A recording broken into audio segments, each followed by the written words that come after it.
There's a strange kind of tension some people feel when someone says, "We should come over sometime." For most people, it sounds harmless, friendly, normal, but for others, those few words quietly tighten something inside their chest. Not anger, not even fear exactly, just a heavy discomfort they can't quite explain. Suddenly, the home doesn't feel like a sanctuary anymore. It feels exposed, vulnerable, almost like someone is about to step inside a very private part of the soul. And if you've ever felt this way, you may have wondered if something is wrong with you. Why does the idea of guests make you uneasy? Why does the thought of hosting people drain your energy before it even begins? Why does your mind start searching for excuses, reasons to postpone, or ways to politely avoid it? The truth is, it usually has very little to do with disliking people. What many people don't realize is that for some individuals, the home is not just a place to sleep. It becomes something deeper, a psychological refuge, a place where the nervous system finally exhales after a long day of performing for the world. Because outside these walls, life demands constant adjustment. At work, you adjust your personality. Around friends, you manage expectations. Around strangers, you monitor how you're perceived. But at home, the mask can finally fall. And when someone enters that space, it can feel like they're stepping into the only place where the mask was allowed to disappear. Psychologists sometimes describe this feeling through something subtle called emotional boundaries. Not the loud kind where someone openly says, "Stay away," but the quiet kind, the invisible walls people build after years of small emotional disruptions. Micromoments where privacy wasn't respected. Moments where being judged felt unavoidable. Moments where your personal space never really felt like your own. Over time, the mind begins associating privacy with safety. Your room, your apartment, your home becomes a carefully protected emotional territory. Not because you're antisocial, but because you finally have control. For some people, this pattern quietly begins in childhood. Maybe you grew up in a house where people came and went constantly. Relatives dropping by unannounced, family friends appearing without warning. A living room that always felt like a public space rather than a personal one. Children in those environments often learn something subtle. Privacy is temporary. Your room might be entered without knocking. Your belongings might be touched without asking. Your belongings might be touched without asking. Your quiet moments might be interrupted without explanation. None of these moments seem huge on their own. But psychology shows that repeated small intrusions, what researchers sometimes call micro-violations of personal space, slowly train the brain to crave boundaries later in life. So when adulthood finally arrives, something changes. You close the door. You create a home that feels calm, predictable, quiet. And the idea of people walking through that carefully built piece suddenly feels overwhelming, not because you dislike them, but because your nervous system remembers what it felt like when privacy didn't exist. There's also another layer most people don't talk about. Many individuals who dislike having guests over are deeply self-aware people. Their minds notice everything. They notice the dishes in the sink, the dust on the table, the way the couch looks slightly worn, the small imperfections in the environment. While others might ignore these details, their brain magnifies them. It quietly whispers, "What will they think?" Not necessarily because they're insecure, but because they're used to evaluating themselves carefully. For highly introspective personalities, the home becomes an extension of identity. It feels personal. So when someone enters that space, it can feel like they're not just seeing your house, they're seeing you, your habits, your routines, your lifestyle, and that level of visibility can feel emotionally exhausting. Psychologists sometimes call this identity exposure. It's the subtle anxiety that comes from feeling observed in a place where you normally exist unfiltered. It's similar to someone suddenly turning on a camera when you thought you were alone. Nothing dangerous is happening, but the sense of privacy disappears. And then there's the energy factor. Some people don't dislike guests because of judgment. They dislike them because of emotional labor. When guests come over, the mind automatically shifts into host mode. You become responsible for conversation, for comfort, for making sure no awkward silence appears, for maintaining an invisible social rhythm. Even if the guests are kind people, your brain is still working, monitoring, adjusting, responding, For introverted nervous systems, this constant social awareness drains energy surprisingly fast.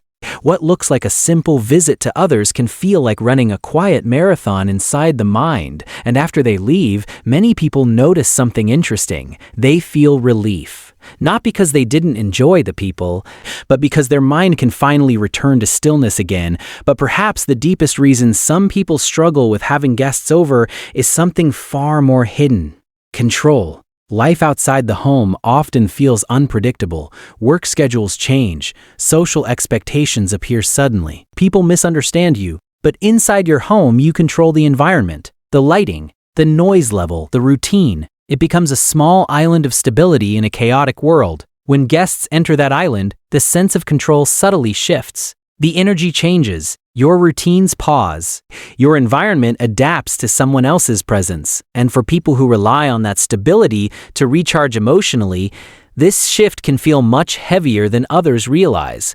But here's where the psychology becomes even more fascinating, because sometimes the discomfort of having guests over isn't only about privacy, energy, or control.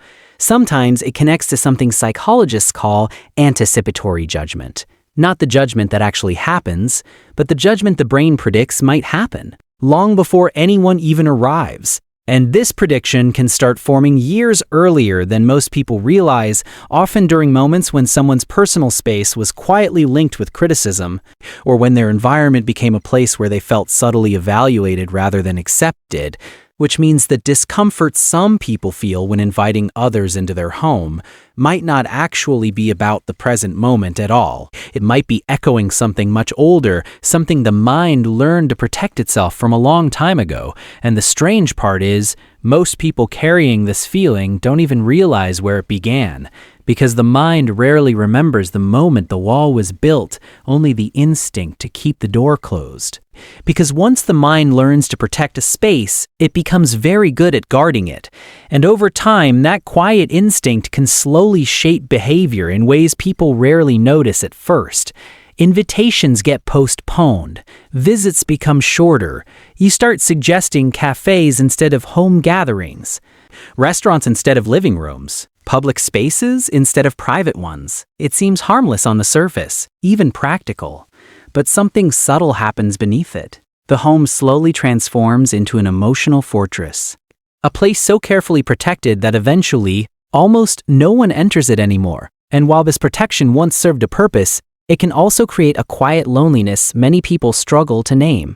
Because humans are strange creatures. We crave both safety and connection at the same time. The mind builds walls to protect peace, but the heart still leaves the door slightly open. Opting someone kind will eventually knock. This is where the misunderstanding often begins. People who dislike having guests over are sometimes labeled distant, antisocial, or cold. But in reality, many of them are deeply thoughtful people. They value meaningful connection. They enjoy deep conversations. They often care about others more than they openly show. They simply prefer connection in environments where they feel emotionally balanced. And sometimes, their home feels too sacred to share casually. But healing begins when we gently question the walls we've built, not to destroy them, but to understand them. Because the truth is, boundaries are not the problem. Boundaries are healthy. They protect energy. They protect peace. They protect identity. The real question is whether those boundaries are protecting you or isolating you. Sometimes the mind builds walls so strong that even safe people struggle to reach us. And when that happens, it can slowly reinforce a quiet belief. It's easier to keep everyone outside, but connection doesn't always require opening the entire house. Sometimes it starts much smaller. A short visit, a trusted friend, an hour instead of an evening. Psychologically, the brain adapts through gradual experiences. When safe interactions happen inside a previously protected space, the nervous system slowly rewrites its expectations. The home no longer feels like a fragile sanctuary that can be disrupted. Instead, it becomes something even more powerful, a place where both peace and connection can exist together. And that shift can be deeply healing, because the goal was never to force yourself to become a different person. You don't have to turn into someone who hosts large gatherings every weekend. You don't have to enjoy crowded living rooms or endless social visits. your comfort matters, your energy matter. Says, but sometimes allowing the right people to see the quiet corners of your life can strengthen something beautiful. Trust, not the loud kind built through constant interaction, but the quiet kind built through presence. When someone sits in your living room, drinks tea with you, and simply exists in the same peaceful space, something changes. Your sanctuary doesn't disappear. It expands, and suddenly, the home no longer feels like something that must always be protected from the world. Instead, it becomes a place where the world can gently soften, where conversations slow down, where silence is allowed, where people see the real version of you that rarely appears anywhere else. Because in truth, the discomfort you once felt was never a flaw. It was simply the mind doing what it was designed to do. Protecting peace, protecting identity, protecting a space where your soul could finally rest. And there is wisdom in that instinct. But healing sometimes means realizing that peace doesn't always disappear when someone enters the room. Sometimes the right people bring more of it. So if you've ever felt that quiet resistance when someone says, "We should come over sometime," know that your mind wasn't being strange, it was being careful. And careful hearts often carry the deepest understanding of what true comfort really means. The beautiful thing is, you get to decide who steps inside your world, slowly, gently, one safe moment at a time. And if these quiet reflections ever feel like they understand something inside you that you've struggled to explain, then maybe this small corner of the internet can feel a little like home too. If this story resonated with you, you are not alone. And perhaps somewhere out there, many other quiet minds are learning the same gentle truth that healing doesn't mean tearing down the walls of your sanctuary, only opening the door when the right soul arrives.